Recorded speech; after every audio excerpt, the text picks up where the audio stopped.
नीलने भानावर येताच विचारलं, हे सगळं काय चाललंय?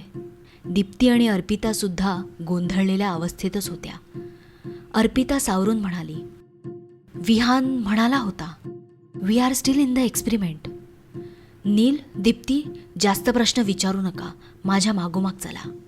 ती त्यांना घेऊन बिल्डिंगच्या बेसमेंटमध्ये गेली आणि अगदीच कुजबुजलेल्या आवाजात म्हणाली, तुम्हाला तुमचं आयुष्य पूर्णपणे आठवतंय का?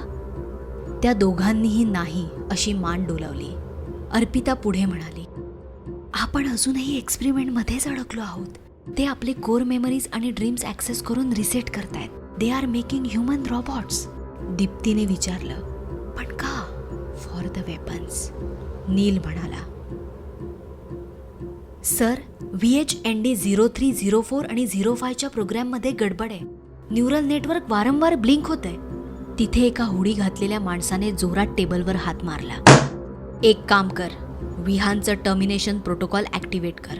त्याला सांग, तिघांनाही त्यांच्या मेमरीजमध्ये ट्रॅप कर.